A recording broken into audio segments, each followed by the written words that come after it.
Hello दोस्तों, मैं प्रशांत शुक्ला स्वागत करता हूं मेरे यूट्यूब चैनल प्रशांत मैथ्स पर। दोस्तों, हम KVS, NVS, EMRS, TGT maths और एमपी वर्ग 2 के लिए मैथ पढ़ रहे हैं। हमारा टॉपिक चल रहा है अर्थमेटिक प्रोग्रेशन समांतर श्रेणी। अब तक इस टॉपिक पर 4 लेक्चर आ चुके हैं। आज इस टॉपिक पर हमारा 5वां लेक्चर होगा। दोस्तों, प्रीवियस लेक्चर में हमने जाना था कि किसी भी समांतर श्रेणी के n पदों का योग कैसे ज्ञात किया जाता है। कोई भी अर्थमेटिक प्रोग्रेशन है तो उसके फर्स्ट n टर्म्स का सम हम कैसे फाइंड करेंगे। किसी भी समांतर श्रेणी के प्रथम n पदों का योग ज्ञात करने का दो फॉर्मूले हैं। पहला फॉर्मूला है, अगर हमें किसी भी समांतर श्रेणी का प्रथम पद a means first term a, सार्वंतर कॉमन डिफरेंस d तथा पदों की संख्या n ज्ञात हो तो समांतर श्रेणी के प्रथम n पदों का योग होता है s equal to n/2 into 2a plus n minus 1 into D. अगर हमें किसी भी समांतर श्रेणी का प्रथम पद a, अंतिम पद l तथा पदों की संख्या n ज्ञात हो तो समांतर श्रेणी के n पदों के योग का फॉर्मूला होता है s equal to n/2 into a plus l, जहां पे a का मतलब है फर्स्ट टर्म और l का मतलब है लास्ट टर्म। दोस्तों, कल हमने इस कॉन्सेप्ट को समझा था और इस कॉन्सेप्ट के क्वेश्चन सॉल्व किए थे। आज इसी कॉन्सेप्ट पर केवी के एग्जाम में आए हुए क्वेश्चन को हम सॉल्व करेंगे। तो देखते हैं, यहाँ पे यह क्वेश्चन केवी के एग्जाम में आया हुआ था। इस क्वेश्चन में बोला गया है कि किसी भी समांतर श्रेणी या अर्थमेटिक प्रोग्रेशन के n पदों का योग n² प्लस 3n है और हमको इस एपी का कॉमन डिफरेंस मींस सारवंतर ज्ञात करना है। तो देखिए, यहाँ पे समांतर श्रेणी के n पदों का योग दिया गया है। समांतर श्रेणी के n पदों के योग का फॉर्मूला क्या होता है? एस एन इजकल टू होता है n/2 2a plus n minus 1 into D. यहाँ पे ये फॉर्मूला होता है किसी भी समांतर श्रेणी के प्रथम n पदों का योग ज्ञात करने का।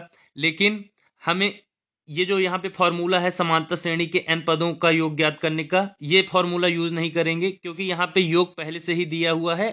n पदों का योग दिया हुआ है और n के ही फॉर्म में दिया हुआ है योग यहाँ पे। तो हम यहाँ पे अगर n की सीधे वैल्यू रख दें तो हमको योग मिल जाएगा।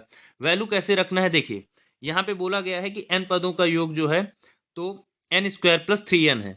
मींस समांतर श्रेणी के n पदों का योग यहाँ पे सीधे दिया हुआ है n² प्लस 3n। ये है समांतर श्रेणी के n पदों का योग। तो हम यहाँ पे देख सकते हैं कि n पदों का योग n के ही फॉर्म में है। तो अगर हम प्रथम पद का योग जानना चाहते हैं तो हम n की जगह 1 रख देंगे। अगर हम दो पदों का योग जानना चाहते हैं तो n की जगह 2 रख देंगे। अगर हम 3 पदों का योग जानना चाहते हैं तो n की जगह 3 रख देंगे। तो चलिए देखते हैं, इस क्वेश्चन को आगे सॉल्व करते हैं। अगर हम एक पद का योग जानना चाहते हैं तो यहाँ पे देखिए n पदों का योग था n² प्लस 3n। तो एक पद का योग क्या हो जाएगा? 1 का स्क्वायर प्लस 3 इंटू 1। हमने यहाँ पे n की जगह 1 रख दिया। तो यहाँ पे देखिए एक पदों का योग क्या आ गया है? 1 प्लस 3 इंटू 1 3। तो n पदों का योग था n² प्लस 3n और एक पद का योग क्या आ गया? 3 प्लस 1 4। फिर से समझ लेते हैं। देखिए हमने क्या किया है इस क्वेश्चन में। यहाँ पे दिया हुआ था कि n पदों का योग n² प्लस 3n है। तो यहाँ पे हम देख सकते हैं कि n पदों का योग n के फॉर्म में दिया हुआ था। तो अगर हम एक पद का योग जानना चाहते हैं तो हम n की जगह 1 रख देंगे। अगर हम दो पदों का योग जानना चाहते हैं तो n की जगह 2 रख देंगे। तो देखिए हमने क्या किया, यहाँ पे हमने n इजकल टू 1 रखा तो प्रथम एक पद जो है या फिर प्रथम पद है उसका योग यहाँ पे 4 आ गया। अब हम जानते हैं कि अगर समांतर श्रेणी के एक पदों का जो योग होगा वह प्रथम पद ही होगा। क्यों होगा? क्योंकि किसी और सेकंड टर्म में तो हम ऐड नहीं कर रहे हैं, हम प्रथम पद का योग ज्ञात कर रहे हैं। तो जो प्रथम पद अब किसी और में तो ऐड हो नहीं रहा किसी और टर्म में, तो प्रथम पद का जो योग होगा वही जो है तो समांतर श्रेणी का प्रथम पद हो जाएगा। तो यहाँ पे ये जो आया है प्रथम पद का योग 4, ये समांतर श्रेणी का प्रथम पद ही आ गया है, फर्स्ट टर्म ही आ गया है 4। इसके बाद जो है तो हम समांतर श्रेणी के दो पदों का योग ज्ञात करेंगे। तो दो पदों का योग कैसे ज्ञात होगा? देखिए n पदों का योग है n² प्लस 3n। तो दो पदों का योग क्या हो जाएगा? 2 का स्क्वायर प्लस 3 इंटू 2, एन की जगह यहाँ पे हमने 2 रख दिया, तो दो पदों का योग आ गया 4 प्लस 3 इंटू 2 होता है 6, यानी दो पदों का योग क्या आ गया यहाँ पे 10 आ गया। तो एक पद का जो योग था वो आया था 4, और एक पद का जो योग है वही प्रथम पद है। तो यहाँ पे हमने निकाला था कि समांतर श्रेणी के एक पदों का योग क्या है, एक पदों का योग 4 था, वही हमने क्या मान लिया कि वही प्रथम पद है। देखिए अगर बोलता कि दो पदों का योग, तो दो पदों का योग क्या होता है, प्रथम पद प्लस द्वितीय पद, लेकिन अगर एक ही पद का योग बोला है तो एक ही पद का योग प्रथम पद ही हो जाएगा। तो यहाँ पे हमने जो निकाला था कि समांतर श्रेणी के एक पद का योग, वो समांतर श्रेणी का प्रथम पद ही हो गया है। उसके बाद हमने दो पदों का योग निकाला n की वैल्यू 2 रख के, तो दो पदों का योग क्या आ गया है, 10 आ गया है। अब देखिए, अब हमको दूसरा पद फाइंड करना है, हमको यहाँ पे कॉमन डिफरेंस ज्ञात करना है। कॉमन डिफरेंस ज्ञात करने के लिए हमको फर्स्ट टर्म और सेकंड टर्म पता होना चाहिए, तो हम जो है तो कॉमन डिफरेंस निकाल लेंगे। तो यहाँ पे हम एक पदों का योग ज्ञात किए, एक पदों का जो योग है वही प्रथम पद है, तो हमको प्रथम पद मिल गया। अब जो है दो पदों का योग ज्ञात किए n की वैल्यू 2 रख के। अब अगर हम दो पदों के योग में प्रथम पद को सब्सट्रैक्ट कर देते हैं, घटा देते हैं, तो हमको सेकंड टर्म मिल जाएगा। तो सेकंड टर्म क्या होगा, यहाँ पे second term a2 is equal to हो जाएगा दो पदों का योग और माइनस जो है, तो हम फर्स्ट वाले टर्म को यहाँ पे माइनस कर देते हैं। तो दो पदों का योग 10 था, और यहाँ पे हमने फर्स्ट टर्म 4 जो आया था इसको माइनस कर दिया, तो हमको सेकंड टर्म मिल गया 6। तो इस समांतर श्रेणी का प्रथम पद क्या है, प्रथम पद आ गया 4 और द्वितीय पद क्या आ गया 6। अब हमको क्या निकालना है, कॉमन डिफरेंस। तो कॉमन डिफरेंस क्या हो जाएगा, d equal to second term में हम जो है सेकंड टर्म में फर्स्ट टर्म माइनस कर देंगे, तो यहाँ पे हो जाएगा 6 माइनस 4। तो इस समांतर श्रेणी का कॉमन डिफरेंस क्या आ गया है, 2 आ गया है। तो हमारे क्वेश्चन का राइट आंसर क्या होगा, 2 होगा। देखिए फर्स्ट ऑप्शन में है 2, तो इसका राइट आंसर है 2। इसके बाद हम अगला क्वेश्चन देखते हैं। अगले क्वेश्चन में बोला गया है कि उन सभी दो अंकों वाली संख्याओं का योग जिनका 4 से विभाजन करने पर शेष 1 रहता है, रिमाइंडर 1 आता है।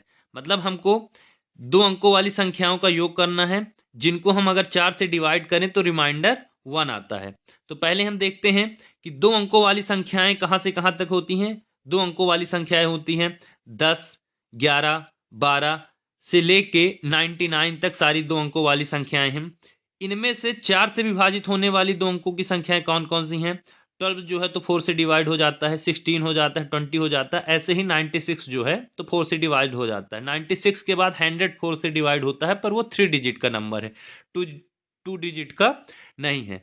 तो यहाँ पे 4 से विभाजित होने वाली दो अंक की संख्याएं हमको मिल गई। 4 से विभाजित होने वाली दो अंकों की संख्याएं हैं 12, 16, 20, और लास्ट में जाके ऐसे 24, 28 से होते हुए जाके हमको मिलेगा 96।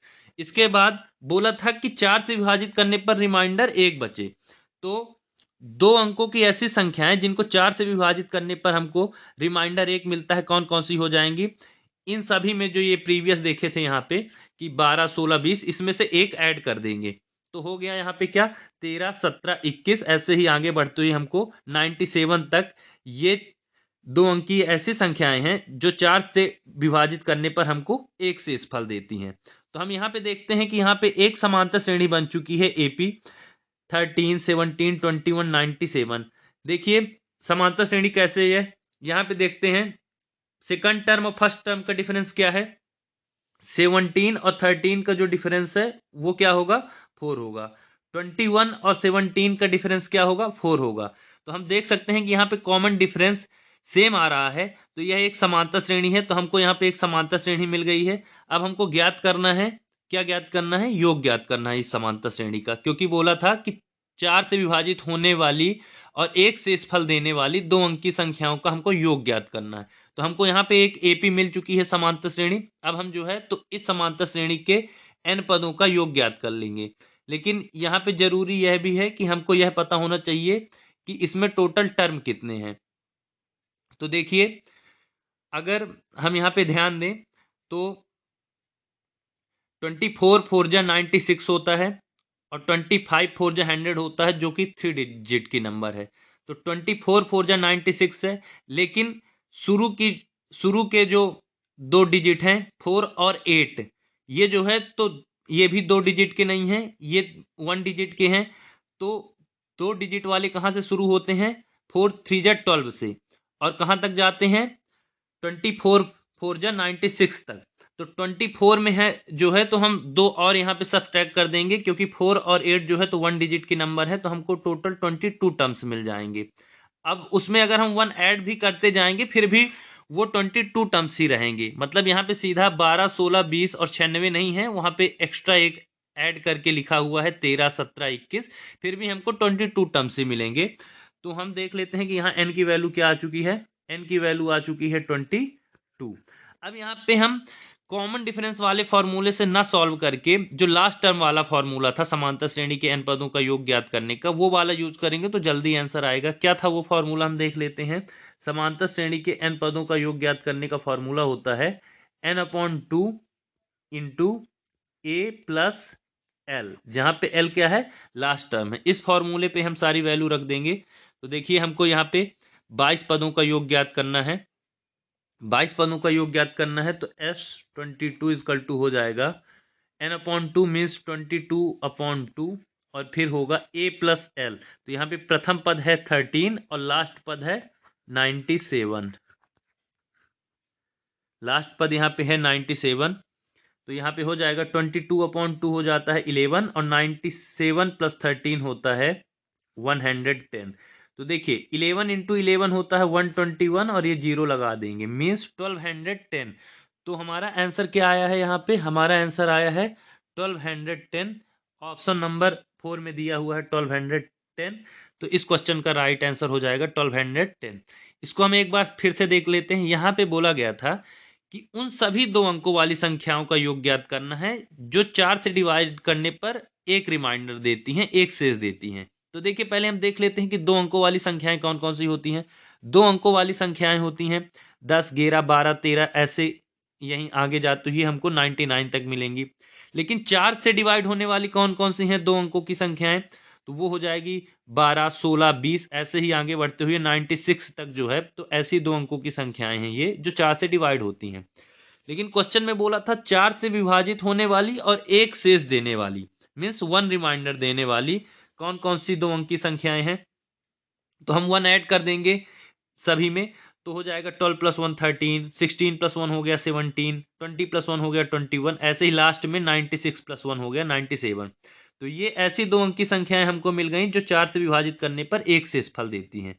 तो हम यहाँ पे देखेंगे कि एक एपी हमको मिल चुकी है, क्योंकि यहाँ पे सेकंड टर्म को हम फर्स्ट टर्म में माइनस करेंगे तो 4 आता है। 21 में 17 को माइनस करेंगे, मीन्स थर्ड टर्म में सेकंड टर्म को, फिर भी हमको कॉमन डिफरेंस 4 ही मिलता है। तो यहाँ पे हमको सभी पदों के बीच समान अंतर मिल गया, इसलिए एक समांतर श्रेणी है, अर्थमेटिक प्रोग्रेशन है। अब हमको इस अर्थमेटिक प्रोग्रेशन के जितने भी पद हैं इन सब का योग निकाल लेंगे। तो जो क्वेश्चन में पूछा हुआ है कि 4 से विभाजित होने वाली और एक शेषफल देने वाली 2 अंक की संख्याओं का योग, वो हमको मिल जाएगा। पहले अब हमको इस समांतर श्रेणी के n पदों का योग ज्ञात करना है, तो हमको n की वैल्यू ही फाइंड करनी है कि यहाँ पे n की वैल्यू क्या होगी। तो यहाँ पे हम कैलकुलेट करेंगे, 24 4 जा 96 होता है, तो लगभग यहाँ पे 24 पद होंगे। लेकिन 4 और 8 ऐसे पद हैं जो 1 डिजिट के हैं, इसलिए हम 24 में 2 माइनस कर देते हैं, तो यहाँ पे 22 पद होंगे।